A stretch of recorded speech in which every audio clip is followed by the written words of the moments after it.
究竟係人類主宰工作，抑或係被工作支配咗生活呢？今日介紹嘅呢一本書，書名係《為工作而活》，作者係詹姆斯·舒茲曼 （James Sussman），由葉品人編譯，台灣白旗文化出版。成本書以住人類嘅發展歷史為主要嘅脈絡，從考古學、人類學同埋經濟學嘅角度分析人隨住歷史推進與工作嘅關係，同埋對待工作態度嘅改變，從而帶出雖然原始部落嘅生活係比較簡樸，但係生活喺嗰一度嘅人卻能夠自給自足，亦都悠然自得。相反，現今經濟科技雖然比起以前更加發達，但係現代人卻被工作佔領咗大部分嘅時間，亦都每一日活喺焦慮當中，甚至衍生出過勞死等嘅問題。最近呢一個亦都成為大家好關注、熱烈討論嘅社會議題。聽到呢一度，大家不妨 Like、Subscribe and Share。你哋嘅支持將會係我繼續創作嘅動力。為工作而活呢一本書一共分為4大部分。第一、2部分由工作嘅起源講起。原來從我哋嘅祖先時代，即係原始狩獵採集嘅時候，工作就已經存在啦。因為祖先們亦都要外出打獵，先至能夠得到食物，並且維持佢哋嘅生命。而呢一個就成為咗當時佢哋主要嘅工作啦。書中講述人類學家做咗一個真人實驗，佢哋嘗試同原始部落嘅人，如哈德澤族等生活一段時間，嘗試從中觀察佢哋對生活嘅需求同埋態度，發現原始狩獵採集部落擁有一種名為立即報酬經濟 Immediate Return Economy， 佢哋從來都唔會太多諗收成超過當日所需嘅食物，肚餓嘅時候先至出去打獵，所以冇太大嘅煩惱，好容易滿足到佢哋嘅慾望，生活亦都好開心。相反啊，由農業社會到現代社會，則變成咗一種延遲報酬經濟 Delayed Return Economy， 所有嘅勞動力幾乎都係主要專注於滿足未來嘅回報。換句話講，如果要滿足需求，就一係要透過增加生產，或者就去減少慾望。原始部落嘅狩獵採集者以減少慾望嚟滿足佢哋嘅需求，因此以住佢哋自己嘅標準嚟睇，佢哋係比華爾街銀行家仲要富有，因為就算後者擁有幾咁多嘅樓啊、遊艇、跑車同埋名錶等等，都仲係會不停地試圖獲得更加多。書中第2部分亦都提到，原始部落會將森林視為孕育佢哋嘅父母，而自己則係森林之子。佢哋經常都會對自然環境賦予俾佢哋嘅一切懷住感恩嘅內心。呢一類型嘅採集社會亦都擁有一種共享經濟，就好似佢哋生活嘅自然環境同佢哋分享咗食物一般，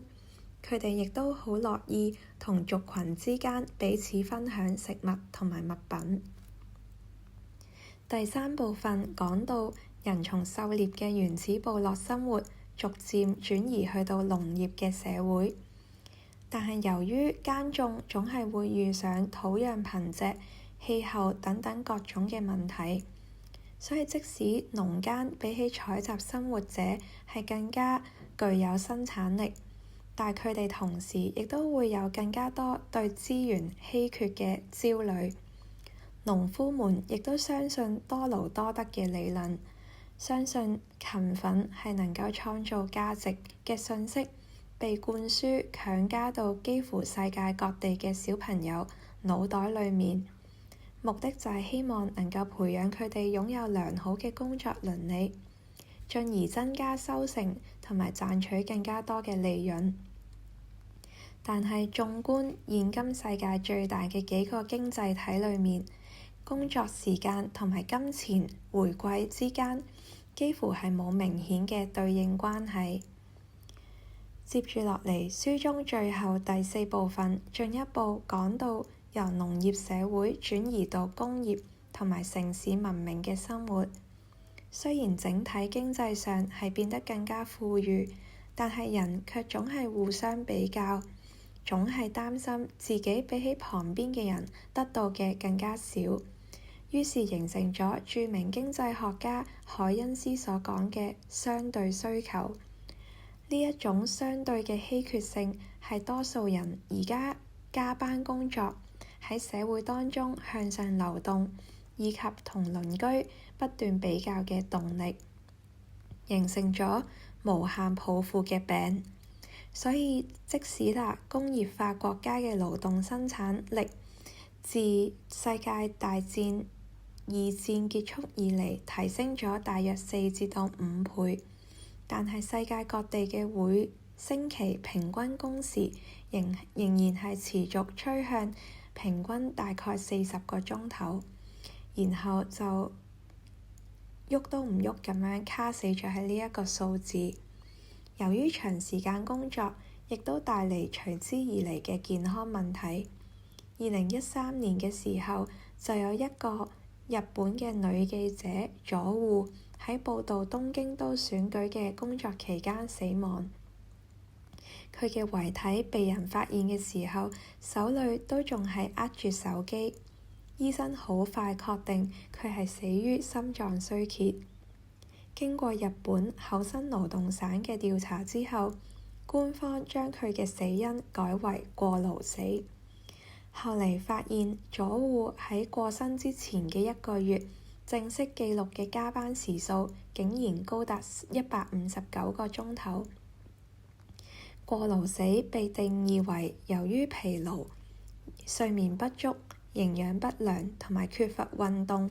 而引起嘅心臟疾病。而疲勞亦都會衍生精神上面嘅問題，其中過勞自殺就係指員工因為工作過度導致嘅精神壓力而選擇走上自殺嘅呢一條路。除咗日本之外，好多國家亦都出現同樣嘅問題，我相信香港亦都係其中一員。讀完呢一本書之後，會讓我哋反思現今生活嘅意義。我身為喺香港工作嘅醫生，每一日忙於工作，為咗能夠考取專業嘅資格，連公餘嘅時間亦都會用嚟讀書、寫論文等等。但係究竟呢一切係咪真係值得呢？亦都係咪真係值得因為工作而放棄自己嘅家庭同埋健康呢？相信好多香港人亦都正面對同樣嘅處境同埋問題，希望大家透過呢一本書嘅分享，亦都能夠從中揾到屬於自己嘅答案。